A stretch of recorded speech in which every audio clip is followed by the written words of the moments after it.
You're listening to a Time Machine podcast.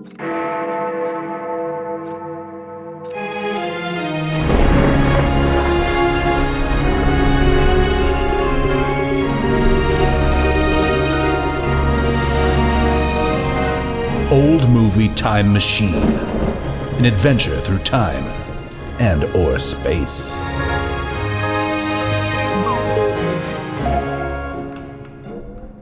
Hello everybody and welcome to the very first episode of Old Movie Time Machine. This is a show of adventure and exploration, during which we will be using color films from the United States of America from the years of 1945 to 1965 as windows into the past. Now, we're gonna crawl through those windows and we're gonna have ourselves a look around at the world as it was during this very pivotal era in the history of the United States of America. We're going to be asking questions like, who are these people? What are their habits? How are they treating one another? What decisions are they making and why? Also, and possibly most importantly, what are they wearing and what do their living rooms look like?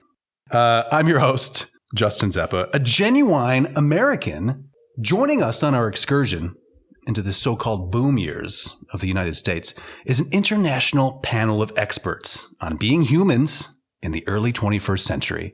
Starting with, you may know her, you definitely love her, Katherine Sherlock. Hello. Hi. Hi. We're also joined today by Shrishma Naik. Hello, Justin. Hi, Shrishma. How's it going? Things are great. We got a show on. We do. We're doing it. I'm excited to be back. Our next co-host is somebody near and dear to my heart. Of course, she's a fellow American, not only a fellow American, but a fellow Zeppa at her core. The name may have changed, but don't doubt the spirit. It's my sister, Carolyn Naoroz. Hi, sis. Hi. I'm so excited to be upgraded to from bit player to an actual co-star in your life. You're a star now, baby. We got the spotlight right on you. There's no escaping it. Can't wait. Welcome. So guys, today we're talking about the incredible film North by Northwest, released in 1959, directed by Mr. Alfred Hitchcock, starring Cary Grant, Eva Marie Saint, James Mason. I mean, it's a real who's who of people in 1959. Opening with the beautiful MGM Lion, right? Now, this era in film in particular is a golden age of logos and fanfare for these movie studios. Yep. I think this is the only time that they did it this way. You're only going to see the Green Lion for North by Northwest. And it makes sense because we're going to go to the opening title sequence, which is done by a guy called Saul Bass, who was very integral in making opening credit sequences very exciting. We open with a green matrix of sorts, very curious, big Bernard Herrmann score. North by Northwest, the matrix is revealed to be a Madison Avenue, a skyscraper, the pinnacle of modernism in post-war America, right? But yeah, this is Midtown Madison Avenue. So this is, Cary Grant is, as you know, Carolyn, is a madman. He's a Madison Avenue advertising man. Yeah. This is where Donnie Drapes gets it all from. Right down to the suit and the cocktails. It's true. And his co-star that looks so much like January Jones. Yeah. She really does. Yes. Yeah. Yeah. So this is where that world comes from, basically. Yeah. This is it. We're in the middle of it. It's 59. It's peak and we Americana. So quickly leave that New Yorkness and are that was such a brief thing. Since we're on location on the streets of New York, 1958, this was filmed. It's a great chance to look at the state of hats in the United States of America. There's a spectrum of hats. And I think, correct me if I'm wrong, Carolyn, but I think we may have found the tipping point where hats become more or less popular than no hats. I think there are more non-hatted people walking the streets of this city than there are with hats. What do you say to that? In this film? Yeah, in this film. In 1958. It looks like close to 50-50, but I think there's more no hats. I think that the percentage appears to be that there are more people walking around with bare heads than those with hats. And I'm also wondering if hat somehow signifies class, or what his mother, or a certain generation, maybe not class, but generation, because doesn't Cary Grant's mother in this, isn't she wearing a hat? Yes, I think at all times. I believe so, yeah. And he's not wearing a hat. No. Yeah. No, that's true. But then the bad guys are wearing hats. Always the bad guy. Or not always, because one of the baddies never wears a hat, but isn't it traditionally the benchmark for when the age of hats kind of starts really drawing to a close is when Kennedy becomes president and he doesn't wear a top hat normally, which is kind of like the formal thing that you would do if you were out tooling around town or what have you. Something like this? Correct. I think Kennedy is definitely the president where we have that change over to hatless presidents. But if you look at pictures from, let's say, the Great Depression, late 20s, early 30s, everybody's wearing a hat. Everybody. Yeah. But who would want to cover up hair like that, I guess? And I think Kennedy had nice hair too. Yeah, he really did. He made it work for him. Yeah. It gives I think Cary Grant's making it work for him. Oh, yeah. Yep. I have a note. I'm not kidding, but I was like, shirtless Cary Grant. Wow. Well, okay. This is a great point. Yeah. Since you brought it up, also, let's address this real quick because, just to stop any possible complaints in the future that we are objectifying people. Oh, I'm objectifying him. Thank you. Okay, I want to set the ground rules here. Just check with you guys. Is it cool if we talk about how hot somebody is? Right. Yes. It's not. We're not disrespecting who they are as people or their ability to act or whatever. But sometimes these people look hot, right? Isn't that why they're on screen? Exactly. Right. I was going to say, their star power is a certain sex appeal, and I want to go on a date with Cary Grant. Can we make out in a train car? This sounds great. Right. He's a class act, always. We've got some shady characters who are sort of lurking, right? And they're lurking. Oh my God, these guys look like pansies. I'm sorry. And they're watching. It's amazing. You would not be scared of them. Okay. Oh God, no. I would have hit them both in the balls and run. I don't understand why. Like, it doesn't matter. The guy has an itty bitty tiny little pistol. And they do not look like they are evil. They just look like they're pushovers. It could have been, I don't understand how they kidnapped him. And that he made one attempt at an escape out of the taxi. He does, and yes. That was it. So he a half-hearted attempt. He runs into these guys, and they're just sort of like, "You're going to want to come with us." And he's like, "But I've got a business meeting, and I've got martinis to drink, and things to do. My mother to worry about. I have to get a hold of my mother." Yes, I have to. I'm sorry, I can't come with you. Kidnap me tomorrow. I'll talk to my secretary. Whatever her name is, we won't see her again. Can you only speak like that? Either that or James Mason, which we've had the pleasure of before. Yeah. Well, you're getting plenty of Mason shortly. He just put up no fight whatsoever. I guess I'll come with you. Yeah. Was it the era of absolute politeness, though? Yes. It's worlds colliding. He's come from a world where guns don't exist and threats and this kind of on one's bodily person don't exist. So I could have hit them with my handbag and gotten away. Yeah, quite possibly. He was being like super overly polite given the nature of what was happening. Yes, he's demonstrating a lot of grace during his kidnapping. Mm-hmm. My note for this is gentleman kidnappee with witty comebacks. Yes, exactly. Right. It was more about the opportunity for the comebacks than anything. I'm actually enjoying this, people. Please kidnap me some more so I can come up with some more one-liners. Yes. So they take him out to Long Island, Glen Cove, New York, Long Island. Who should enter? But apparently, we're led to believe Mr. Lester Townsend himself in the form of Mr. James Mason. And he's joined by Leonard, his best henchman, played by Martin Landau. No, he's handsome. You like Leonard? I thought he was very handsome. You like Leonard or do you like... He was creepy. James Mason.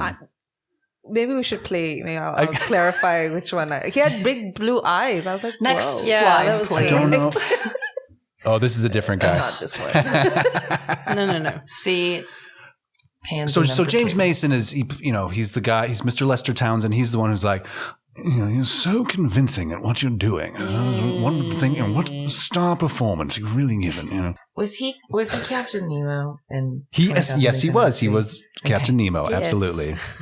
Yes, Shrishma. I had a comment. Okay. Up to this point in the movie, and then a little bit after. Yeah. I had a really hard time telling the men apart. They all kind of look the same to me. Yeah. No, you're not wrong. So it makes total sense. You've got these sort of right. These like I was like, wait. So first, my initial reaction was like, okay, now I see. So I've seen Cary Grant's face now. Yeah. So this is Cary Grant. Yep. And now suddenly I'm like, wait, which one's Cary Grant? Well, really, like the creosote tan didn't like give it away. Yeah. Well, they are all brunette, tanned Tall guys men wearing gray suits. Right. Like James Mason. Excuse me? So this is what follows is a very confusing conversation of Cary Grant not knowing what is going on, and this guy just keeps calling him Mr. Kaplan, and so the mysteries deepen. Right. I'm not Kaplan. Who's this Kaplan? Right. Roger Thornhill, but James Mason keeps talking about him as if he's playing somebody else. Like, why are you playing this role? Why must you insist on playing this role? We know who you are. And he's like, I'm not who you think I am. And it's a very confusing conversation where one person seems to know something that the other person does not. They don't really come to any conclusions at the end of it. And James Mason exits. Right. Okay. And I just want to talk about the next scene. Well, so he exits and leaves Leonard behind. He's like, Right.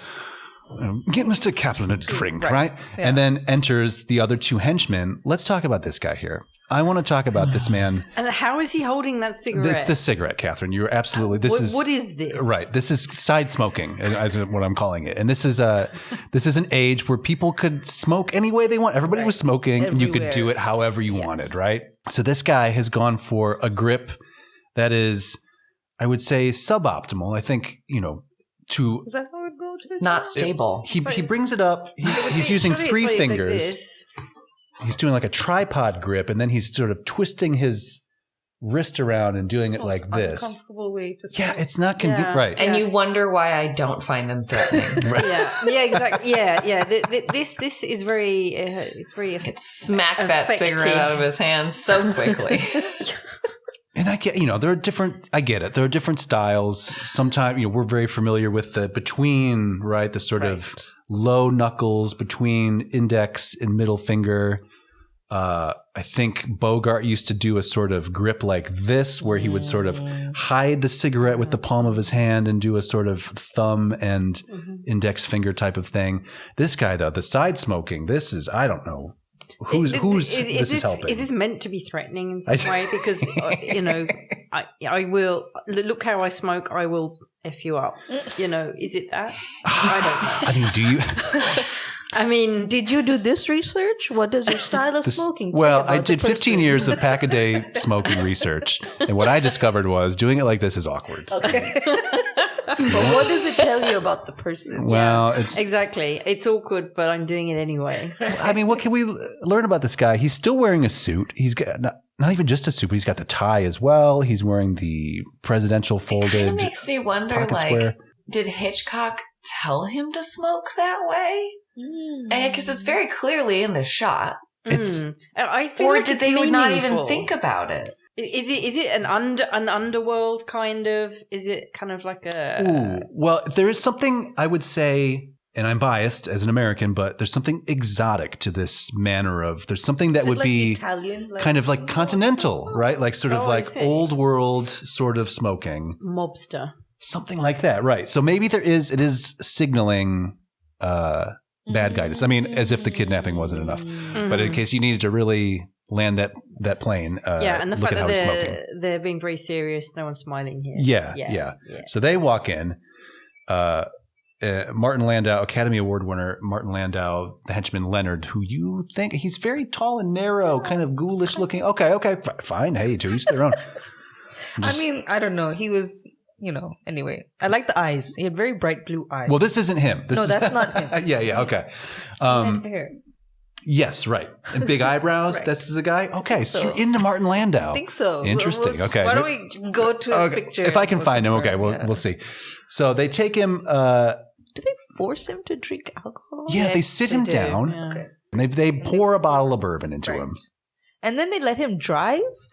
Then they take him. They force him to drive. Well, then they make him drive. Yeah, they take him to what is clearly the Pacific Coast Highway in California. I know. Carolyn, right? I mean, you lived in California. I have a note here that says, is there a rocky coast on the North Shore of Long Island?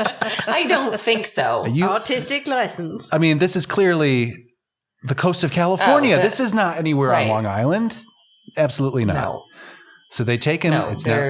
It's nighttime. They pour him into this car and they send him on his way. I just didn't understand. So, okay, if I understand the plot line, they were trying to get him arrested? Killed. Yeah, they were assuming he would drive off the edge of the road here. He was a very skilled drunk driver. Little did they realize how drunk this man usually is, because absolutely he's doing great. Like, he makes it all the way down that winding highway. That was quite a funny scene. I really thoroughly enjoyed. Yeah. But it is really impressive how far he makes it, right? Yeah. I think the funniest bit was when he actually, there was one wheel off the road and he kind of looks over the edge and goes, ooh. Yeah. But it's something about that.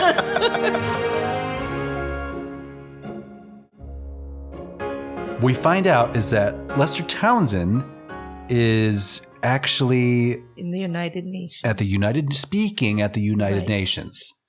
And then we have the only non-white actor speaking lines when he goes to the United Nations. Okay, yes, I think there's another one. Yeah, I think there's one other one. Okay. But yes. Okay, so one of the things we got to talk about on this show is, where are the minorities? Where are they? We know they existed. At the United Nations. In the biggest city in the country. At the United... Well, okay, so... I think that was appropriate, though. I guess. You see various delegates in the background of the lounge that he ends up going to, where he's looking for Mr. Lester Townsend. So you see different representatives from around the globe. So Mr. Townsend shows up, and it turns out this is not the Mr. Townsend we are familiar with. James Mason-y Mr. Townsend. This is a very different Mr. Townsend, played by an actor. I don't know his name, but he played Nick Simmons in The Ghost and Mr. Chicken, a movie we will be talking about in the future. But he's sort of like, well, nice to meet you, but what is going on? What can I help you with? He's like, well, you're not Mr. Townsend. I know Mr. Townsend. I met him. And he's like, yeah, I live in Long Island. I got drunk at his house last night. Right. Cary Grant has also, we didn't really discuss it, but he has a photo of James Mason as some sort of professorial looking official man of his time, right? It's where he's surrounded by other men of his times, and they look very professional and look as though they could be of the UN, but clearly not. So, but Lester Townsend sees a picture and he's like, hey, wait a minute, but it's stopped by a knife in the back. Right. Now, okay, were you surprised? Knife in the back. No, but it was just very so no one saw this other dude. It's a busy room, so no one saw another man come with a knife and stick it in. Yeah, no, he threw it. I thought he threw it. Right. Oh, he threw it. He threw it. Yeah. Okay. Clearly from the doorway. Right. And also, of course, can we please note that this gentleman dies very quickly of a knife wound, of a knife wound in the back, which would not. And he's like a beefy man. Like, how long is that blade? Oh, yeah. Sure. Where is it cutting into? He's not bleeding out. It's like he's like, yeah. I'm dead. It was a very, very quick knife death. Which he was very surprised at how effective the knife was at killing him. He was very alarmed. I was more surprised by how quickly he died than the knife being thrown. Yes, right. And Cary Grant, of course, he's these moments of high stress. Well, he pulls the knife out. He pulls the knife out. That's the thing. I'm like, cradles him as he falls to the floor, and it's like, what is this in the back? Clearly, this is before look, forensic it's a knife. evidence. It's now in my hand. Right. And then we would all be concerned now, like, don't touched the knife? There's Right. maybe there's Yes. fingerprints. We all. These are definitely more innocent times. Yes, for sure. And he turns around with the said knife, immediately runs into a photographer who's ready with his camera to take a picture of him. Not to mention the woman's late delay of a knife or whatever she says like 30 seconds later. Like it is it's great. That whole scene is so implausible and ridiculous. Yeah, and yet it gets us to the next place we got to go to.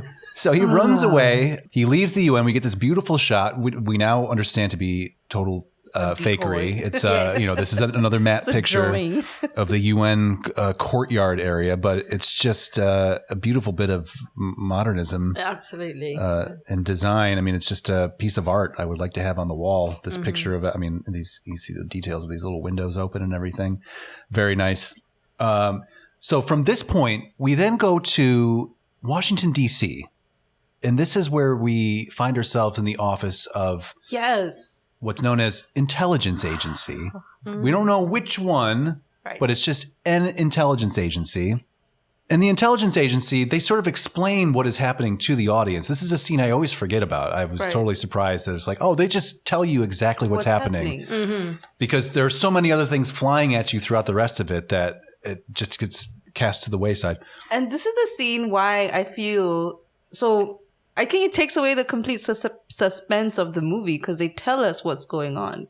Okay, so this ruined a little bit for you? Yeah, no. After this scene, I was like, what's the point of this movie? Because we know that he's so what they reveal in this scene is that, it's a plot by this Secret Service agency to capture this villain who's Van Damme, who gets James Mason is now Van Damme. Yes. Who they've labeled as a some kind of German spy or something or the other.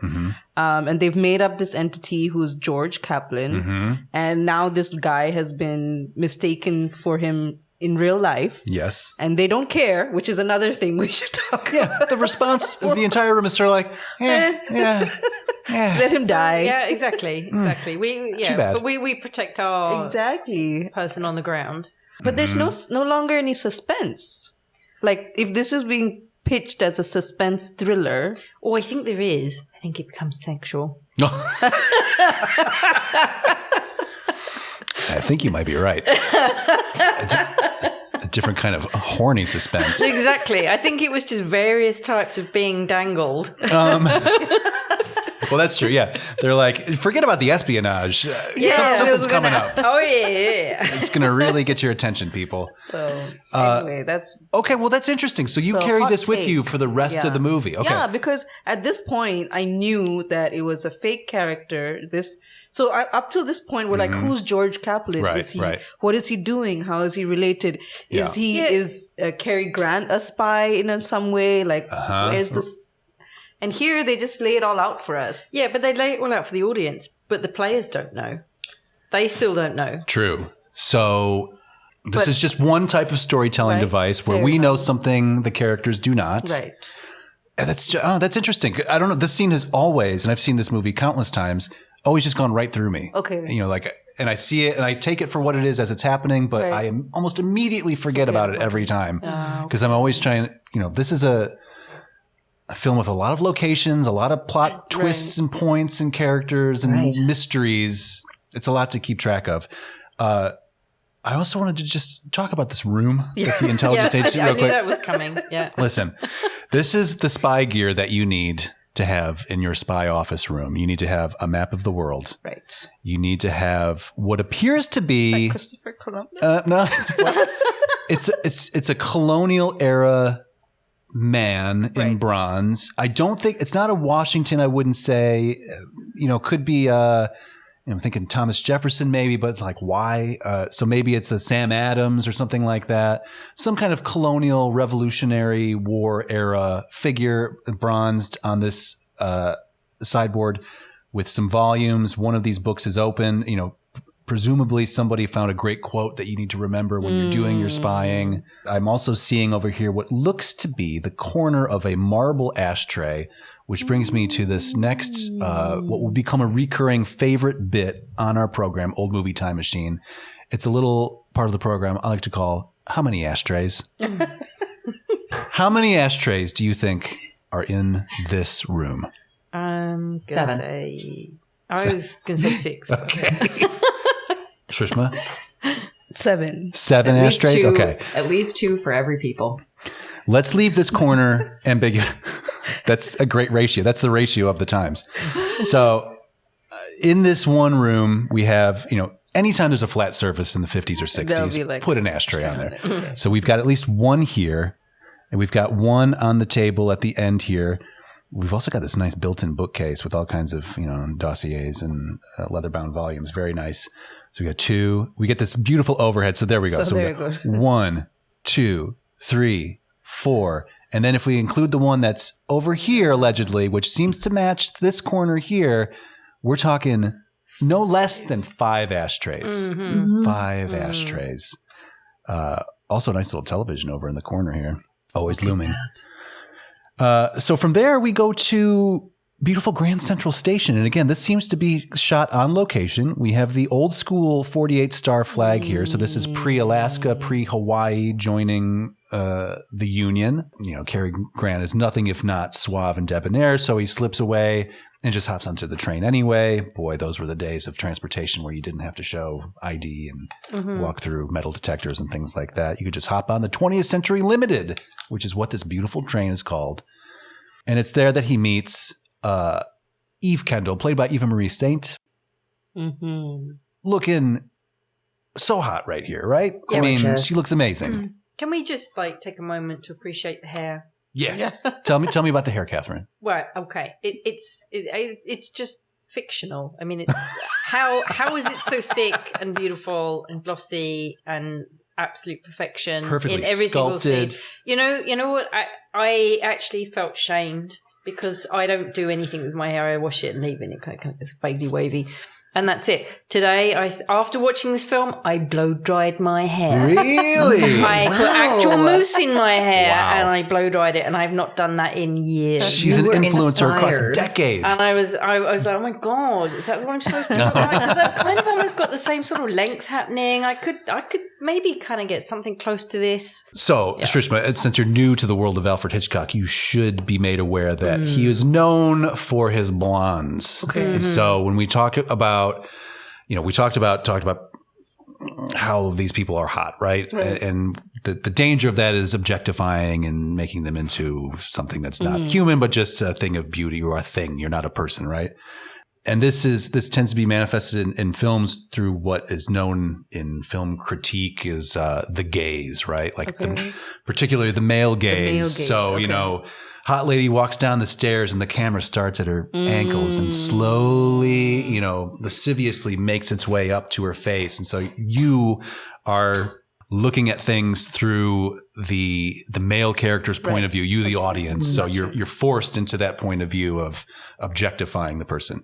So Hitchcock does get a lot of flack for always having a type. Okay. He's very into the blondes. So Eva Marie Saint, Grace Kelly, Tippi Hedren, these are all people we're going to be seeing all of them. And they all look fairly similar to this. Okay. So a thing to keep in mind. So Roger, Cary Grant, sneaks onto the train. She helps him. He runs into her in the hallway. She's stepping out of her room. He's being chased by the authorities at this point, and I think the baddies show up as well. He's being chased, right? Everybody's after this guy. His disguise at this point is a pair of sunglasses, which I would argue is probably the worst disguise. Well, they all look the same, so maybe. Well, but doesn't it draw more attention when you're the one wearing sunglasses inside a train? Exactly, and nobody else. Yeah. Okay. He thinks he's so clever. So he manages to hitch a ride. The train leaves the station. Yeah, he decides to go have a meal. He goes to the dining car where he's seated next to this lady, Eve Kendall, and they have a steamy conversation. It's electric, right? I think it's what the millennials these days will call as thirsty. Yeah. Which she was. Wow. Such thirst. Yes. Such thirst. And And Cary Grant, for all of his Cary Grantness, is sort of like, even he's mystified. He was like, that's, I think he was taken aback by how forthcoming she was. I loved how forward she was. And I couldn't help but think about, was this just crazy for the time? I mean, she was classy. She was cool. She was, all the things where he just seemed completely bowled over. And I can't imagine what like the contemporary audience would have thought about her. Because I'm looking at it like being like, wow, girl, you are going for it. Mm-hmm. Every line out of her mouth is an entendre. And like a thinly veiled one at that. Like there's no mistaking. And he oh my God. Yeah, he can't believe it. I mean, at one point, we see the appearance of a matchbook with Roger Thornhill's initials, R-O-T, rot. That simple lighting of the cigarette. I mean, just that's what I'm talking about. So where sexy. She pulls the hand over, and it's something else. It's electric. Yeah, and it's such a slow scene as well because he lights the cigarette, and then whatever, and then his hand is still. I think his hand's like coming away, and then she pulls it back again. Yes, and blows out the match. She certainly does. Yeah. Let me just take care of that for you. Well, and okay, so this is another thing we need to talk about of this era in filmmaking. We're still beholden to this thing called the Hays Code. Right. So at a certain point in the golden age of Hollywood, there's this thing called the Hays Code where it's like you can't directly show graphic violence, graphic sex, so they're just all these silly puritanical rules. Right. So they have to sort of go around them to make things as horny as they want them to be. But think how tantalized we still are today with all the gratuitous sex and violence that we see. And we're still like, the match. And like, that's, I know. Do we really need the gratuitous sex and violence? Probably not. No. We're still getting all the feels from not having it. This movie is over 60 years old, and it's still red hot. She's still smoking the film off of this one. Oh, absolutely. Oh. And this verbal fencing is just... Yes. Ooh, right. Absolutely. Yeah. Right. There is that scene when she gets off the train, he's in the porter's costume, and he's like, what do you have in these suitcases? And she's like... balls. And I want to be like, your balls, Cary Grant. I mean, just it was so great. I'm like, wow, they add mine to your collection, dear. They went there.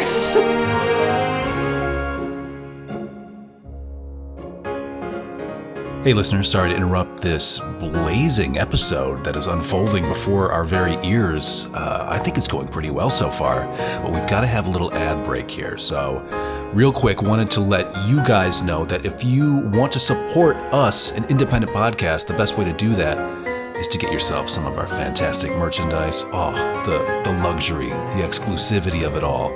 Just go over, you'll find the link in our show notes. It's a TeePublic store. And let's see, which item should we highlight today?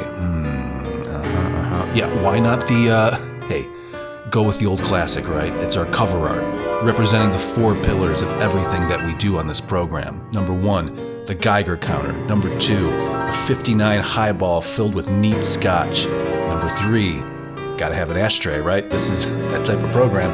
And number 4, the United Nations. Bringing the world together. That's what we're all about here. It's a classic look, you guys. You might even say that it is a timeless look. And it's also available on all kinds of stuff. Get it on a mug if you want. Have yourself some coffee and drink from the podcast. Get one of these guys. I'm going to suggest a black long sleeve t-shirt. How about that? But I mean, the options are limited. Colors, sizes, styles, cuts, fits, all of it. Ready for you. Check it out.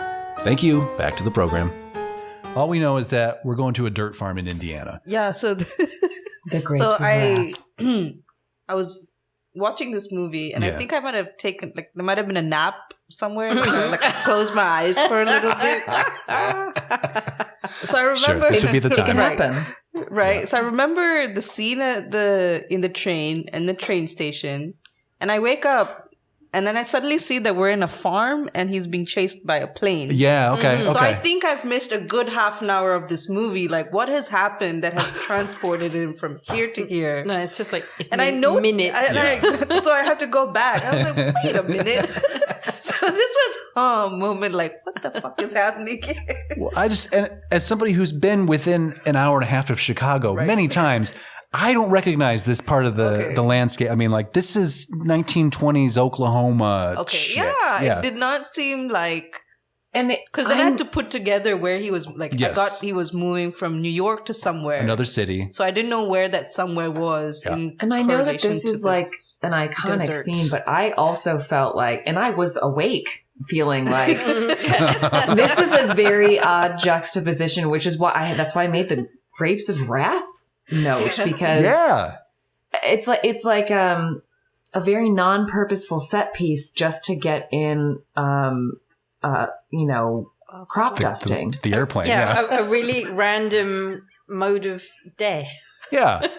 So, and this is have you ever seen this scene before? Because this is a very famous image of him being chased by a biplane. No, I have not, but I guess this would be like, there are several like similar scenes that happened, you know, since then, like in this kind of setting where people are. So, I mean, I have never seen this one before. So he's dropped out in the middle of nowhere. Waiting at a bus stop. There's nobody. I mean, there's really nobody around here. It's crazy. And there are no crops. It's been a rough season, apparently. There's nothing lush about this landscape whatsoever. He's waiting. He doesn't know what he's in for. So everything is suspicious. It's that, going to meet the guy thing. Like, what does the guy look like?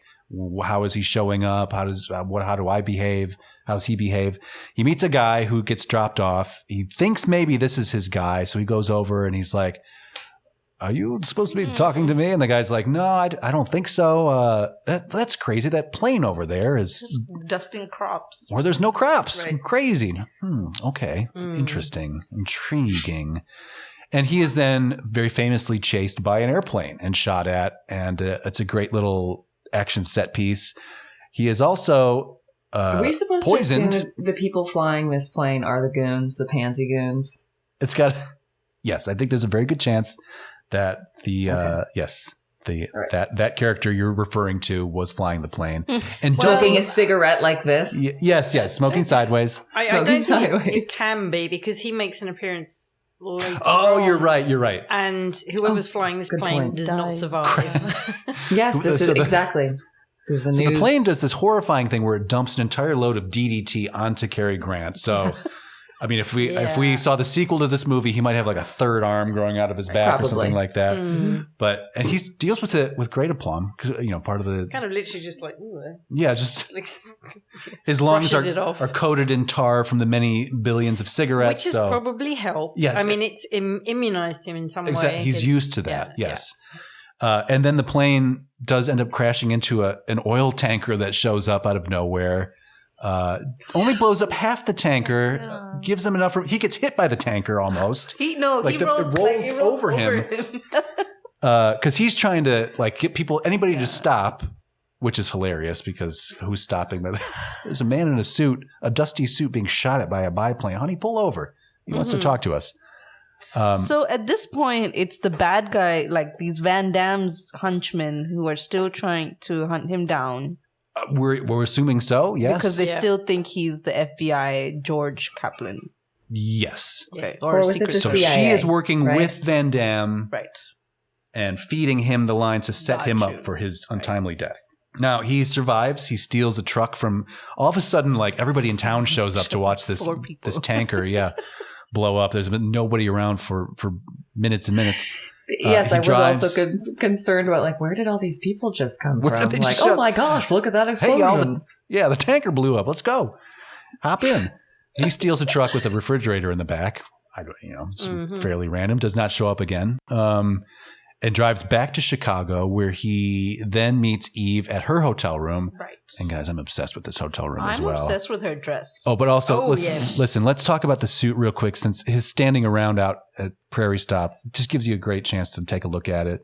I mean, it's a perfectly excellent suit. Right. I would take that suit today. Right. A little high-waisted for Shrishma's taste, but... Looks great. And then so I like how. So he's gone through all of that, and he has 2 dust patches. Yeah. Exactly. He's been literally rolled around in a cornfield. But his hair does not move a single place. He looks fucking great. Yeah. It's Brill cream for you.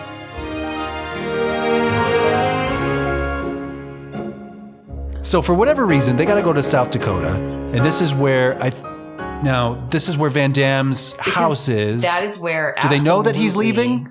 We have to point out, isn't it interesting that that's where the international spy's house is? South Dakota. Also known as Soundstage Dakota in some of these shots. Right. Clearly just driving onto a set with a bunch of fake trees. Clarification. Yeah, one of them was kind of quite wobbly. Yeah, it was. Anyway. Yeah. Like Hitchcock, the whole reason I think this movie even came into existence was that he has always wanted to have some sort of chase scene across Mount Rushmore. Like, so then he built an entire flimsy plot line to get us there. To happen.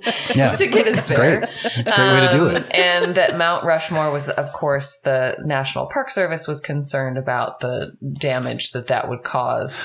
So they didn't allow it. So I think other than the few establishing shots, everything else was set. And he runs off to the Van Damme house. Look at this beautiful matte painting of a house. Can I just get really excited about please. Tell me all about cantilevers. It. Yes. Oh my God. Flipping love a cantilever. What is a who? The cantilever, the piece that's sticking out.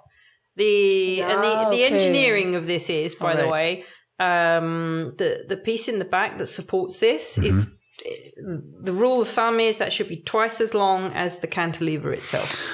Just a little engineering fact for you. Okay. And in here we see this fabulous mid-century living room, just all flagstone and beautiful. I feel like I missed this scene. This is the guy, right? This is your guy. You're hot for Landau. Yeah, Wow. He's a creepy guy. He's got cheekbones. He's tall. He's brunette. He's got a gray suit. He's got it all. He's got this gold ornamentation over him. Like a sunburst. Yeah, it's not a clock. Hold on. For as much as Shrishma said that everyone looks the same, and they kind of do, she also is like, but I only like this one. Yeah. Right. Very specific. I'm aware of this. You've got a taste. The eyes. It was the eyes that did it. That's he does have very piercing eyes. And what is this over? Okay, this is a little chair. And again, here's the objet that has the microfilm inside of it. So they're getting ready to escape, these guys. They've got their microfilm. They've done their espionage. We got to get out of Dodge. And so Cary Grant, though, has found his way to this house, and he's sneaking around, and he's made his way upstairs. So he's watching them from above. But guys, it's time to play that game again. How many ashtrays? How many ashtrays do you think are in this 12. large open floor plan living room? It's got to be almost up in 2 figures, right? It's got to be 10, maybe. It's maybe not quite 10. But let's do a little tray count here. We've got if we look at the far end of the room here, we have at least 1. These appear to are they playing mahjong? I'm not sure. It's like Scrabble without the board. It does look like Scrabble, but that was maybe. But maybe it's board. dominoes. It's dominoes. Oh, dominoes. Okay. There we go. So we have 1 big glass ashtray here. We've also got these beautiful these furs, draped rugs. everywhere. Yes. Number 2, of course. If there's a side table, again, a flat surface. I think there are only 2 in this very large room. No, hold on. Wait for it. Oh, okay. 3, 4, 5. Yeah. And I think, oh man, wait a minute. And this is a set. That's just how 6. many ashtrays right they the dressed. Okay. This isn't even a house. None of these are like real places. This is how they dressed the sets. Yeah. Hey guys, make it look like a real house. Oh, okay. Well, let's put a half a dozen ashtrays in here. Great. And this is what we've got. So we have no fewer than 6 ashtrays. This is the most ashtrays in this film.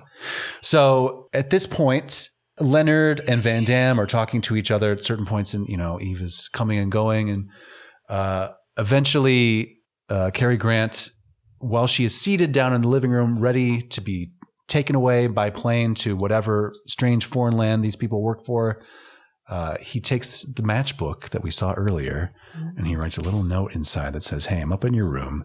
Come find me, whatever. They're on to you. They're on to you, yes. And he chucks it down next to her. Leonard, Shrishma's boyfriend, finds it, picks it up, puts it in the ashtray because matchbooks fly around willy-nilly at this point. He's just like, well, yeah, we are all smoking all the time. Why wouldn't there be a matchbook here?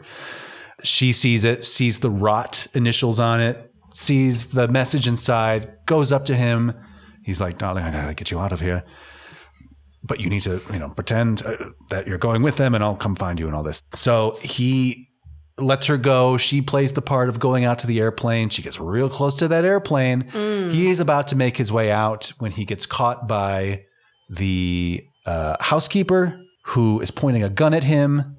I might have slept through this bit. The big finale? Yeah, it happens. No, I woke up for when they were on the mountain. Okay. But I didn't remember this housekeeper. So she's holding him hostage there. She's in on the plan, of course. But eventually he realizes that she's using the same fake gun that Eve used to shoot him at the visitor center at Rushmore. So he escapes, yoinks her away. She grabs the statue away from Van Damme, who is just a butterfingers. Like he just let her take it, basically. And he's like, I can't believe it.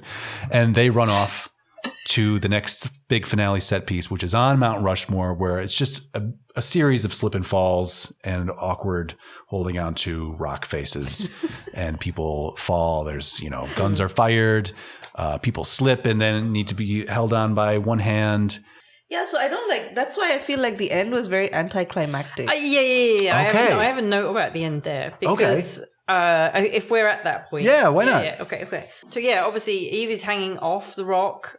He's trying to pull her up. Yes. And he manages to, he kind of gets her and they pulls her up and then it cuts immediately to him pulling her up into a train into the top bunk. Yeah. Yeah. And it's Mrs. whatever his name is, Thornhill. Yeah. Thornhill. Come on. Yeah. Come along, darling. Mrs. Thornhill. And then that was it. The end. And it's the like end.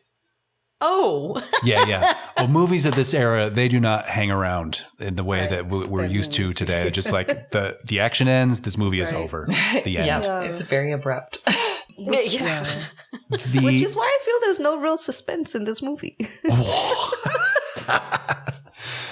Okay, that's a fair enough point. Do you need the suspense, or are the actual actions enough for you? No.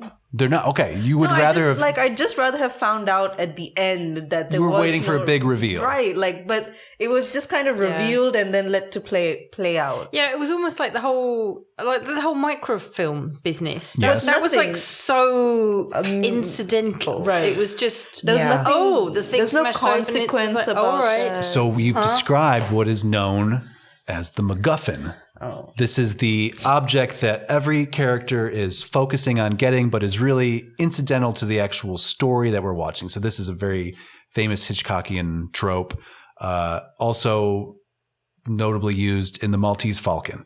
Everybody wants the statue, the Maltese Falcon. It's the stuff dreams are made of. Everybody's getting it, but it's not really what the movie's about. That's just like the instigating object that gets everybody to behave the way that they do. But yeah, MacGuffin. So the MacGuffin here is the microfilm in the little guy. Yeah. So he hoists her up into the top bunk, and then we finally we had seen it earlier on the train. The camera sort of moves does a pan from the cabin to the outside where we see the setting sun and the train track and everything. But this final scene, we finally get it. It's the train going into the tunnel. Shrishma, I see confusion on your face. This is another result of the Hays Code. We can't show these guys doing it. Banging. But we could definitely show a train plunging itself into a tunnel. The end. I totally missed that. As soon as you mentioned it, the penny dropped, but it didn't at the time. Big finale, right? But thus concludes North by Northwest. Any final thoughts on this? So, Shrishma, you are disappointed. So, my hot take on this whole thing, and I'm reading the background about the movie, it's supposed to be like the suspenseful thriller, and I just didn't see it. Okay. So, how would you describe this movie? That would you call it like? Just like action flick. An action movie, like, okay. There was some comedy in it.